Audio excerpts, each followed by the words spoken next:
Turns out the nicest street in Ashwood Valley had been built on a lie, and I was the only person who didn't know it.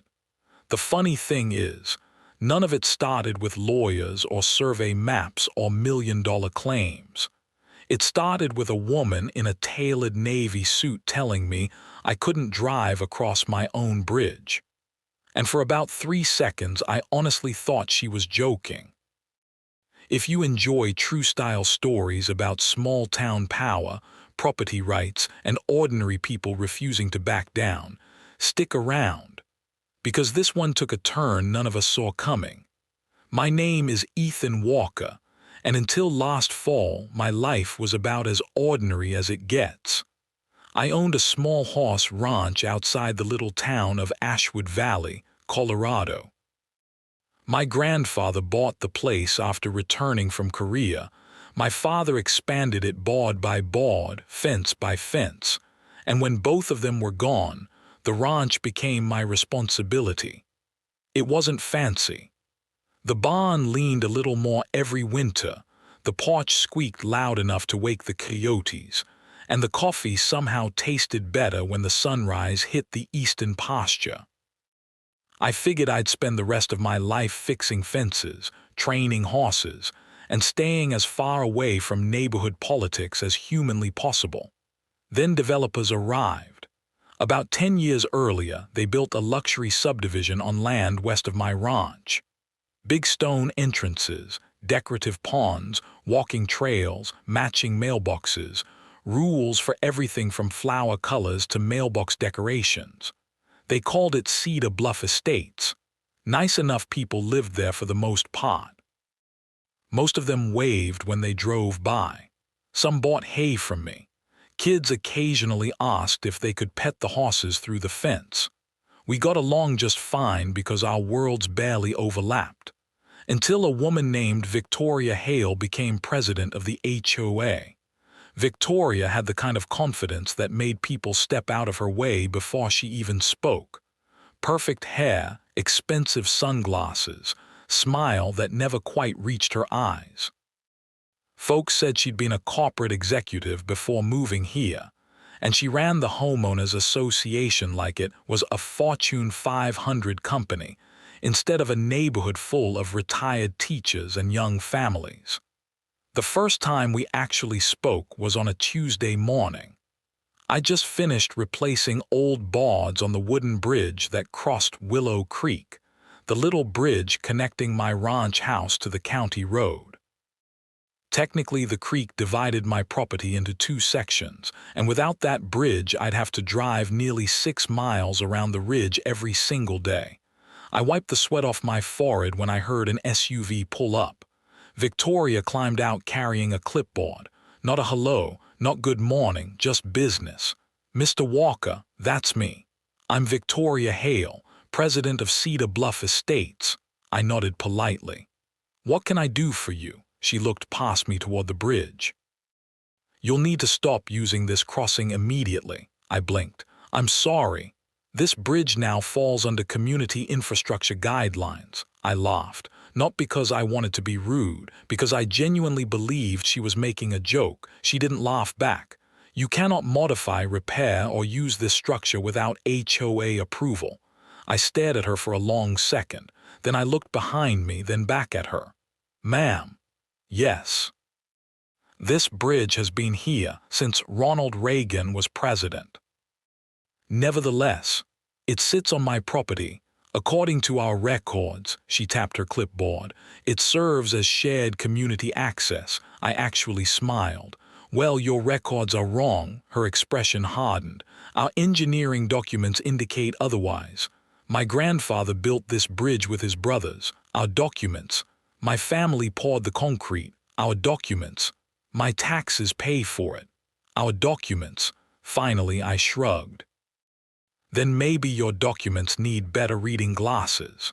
She didn't appreciate that. By the time she drove away, she'd informed me I'd soon receive official notices for unauthorized structural work. I watched the SUV disappear down the road and muttered to myself, Lord, somebody woke up looking for a fight. I still wasn't worried. You know why? because normal people don't spend energy worrying about ridiculous accusations. If someone tells you the sky belongs to them, you don't hire an attorney. You shake your head and get back to work. That confidence lasted exactly 48 hours. The first certified letter arrived Thursday afternoon. Violation. Unauthorized bridge modification. Fine. $500.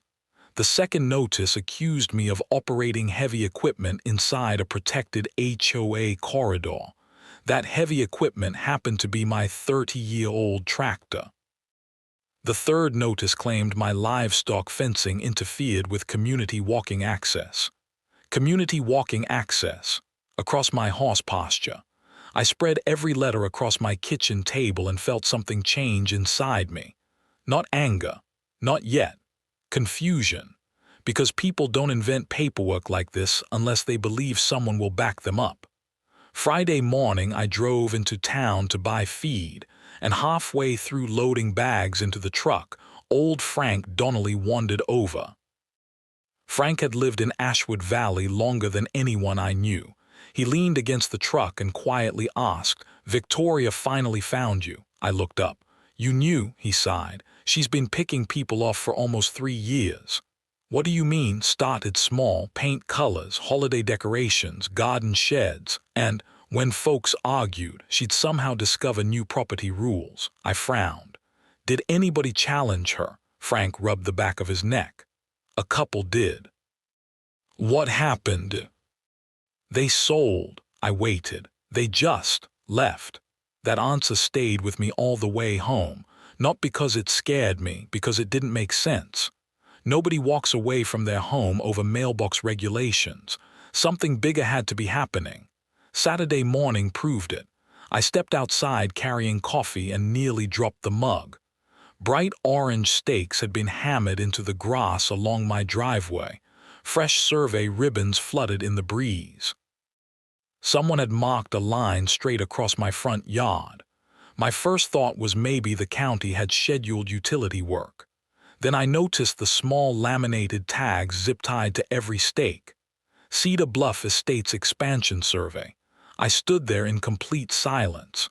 My ranch dog, Duke, sniffed one of the stakes before looking back at me like he was waiting for an explanation I couldn't give. About 20 minutes later, a white pickup rolled slowly down the driveway. Not county. Not utility workers.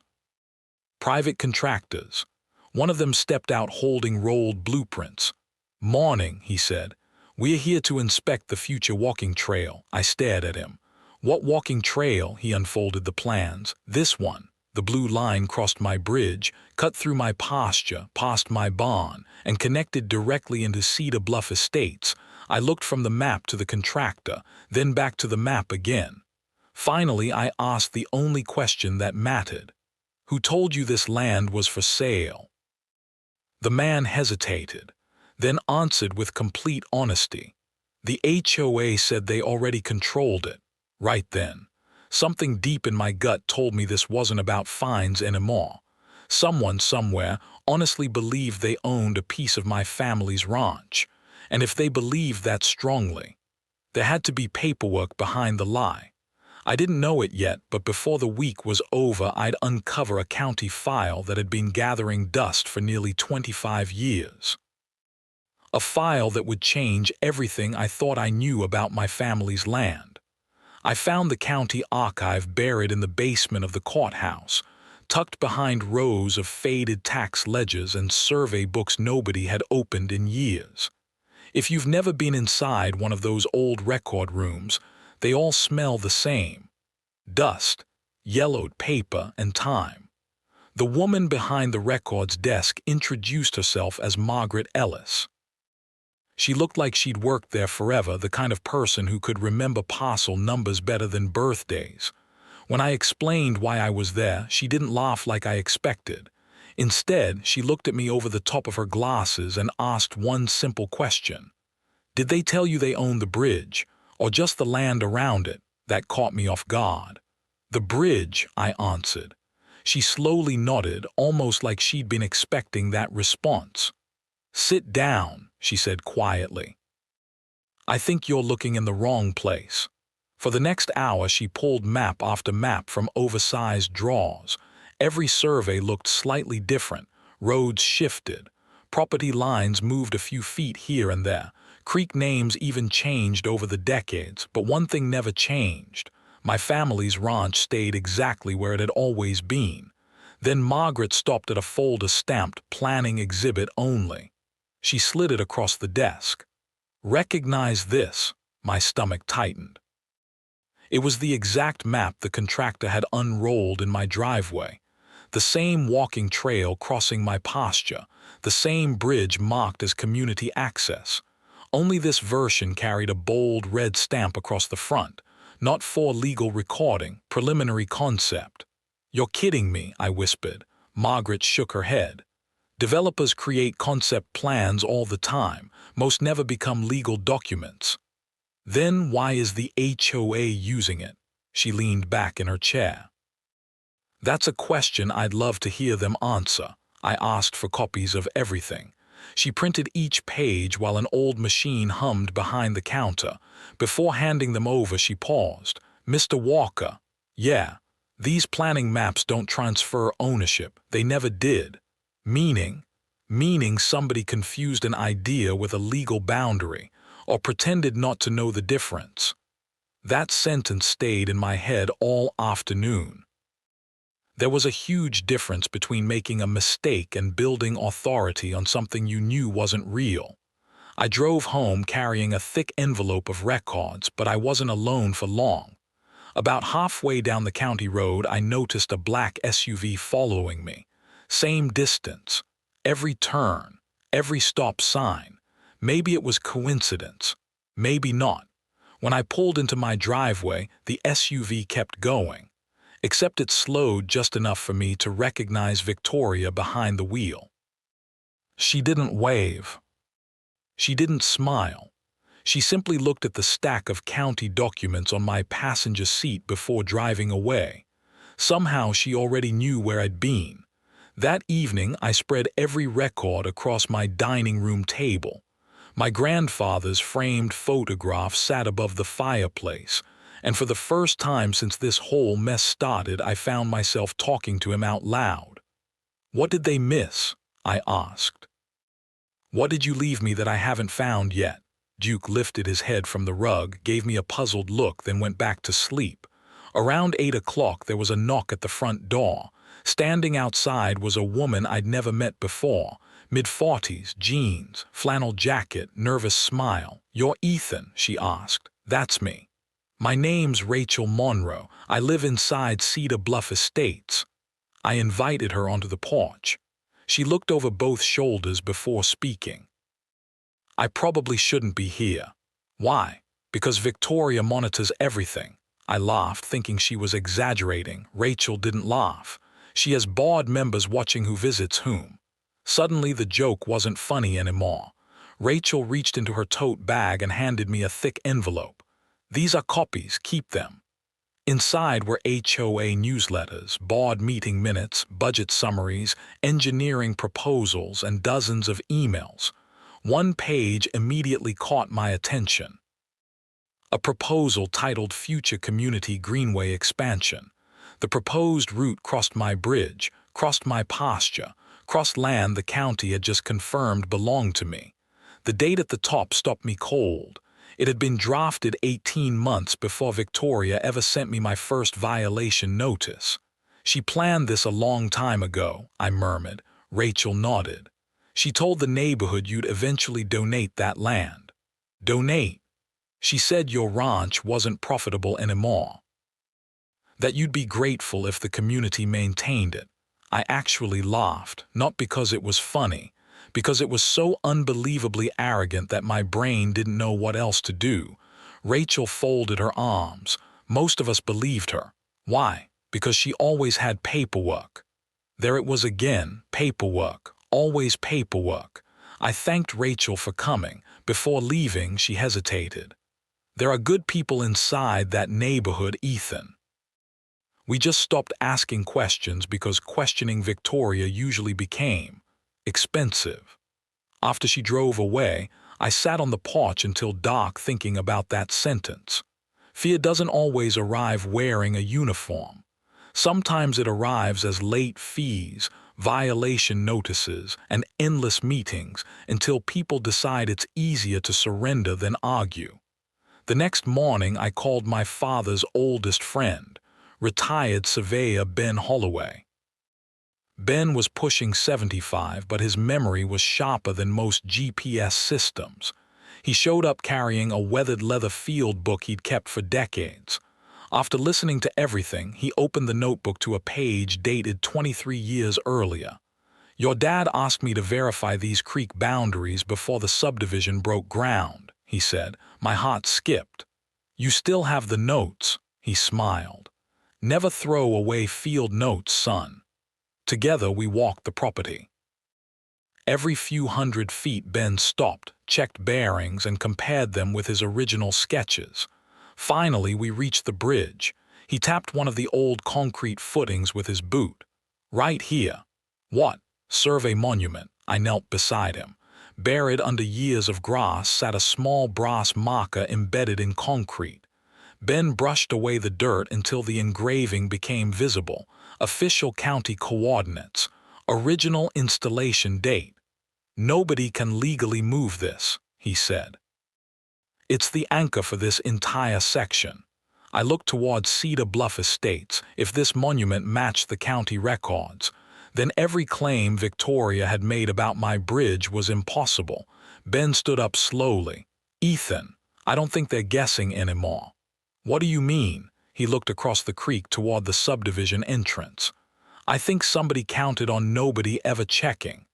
A cold breeze drifted through the cottonwood trees. For the first time since this started, I wasn't wondering whether I was right. I knew I was.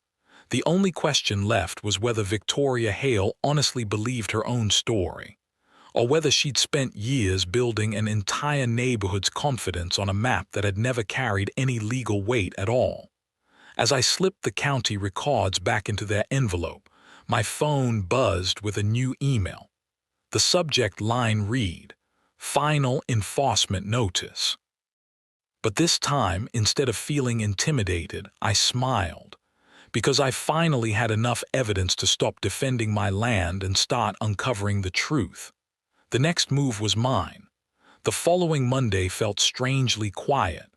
Not because the fight was over, but because everyone in Pine Hollow finally understood it had never really been about a gate, a driveway, or a few acres of dirt. It had always been about who got to decide what was true.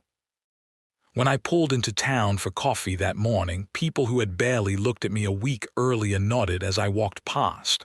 A couple of folks even stopped me to apologize. One older gentleman took off his cap and said, "I should have asked questions before believing all those letters." I smiled. We all believe paperwork when somebody waves enough of it around. That was the dangerous part. Most people don't verify authority. They assume it. Back at the ranch, I found Ethan replacing one of the fence boards the survey crew had removed. He looked over his shoulder. "So what happens now?" I leaned against the truck for a second. "Now we wait. For what? For people to decide whether they're going to admit the truth or keep pretending it doesn't exist."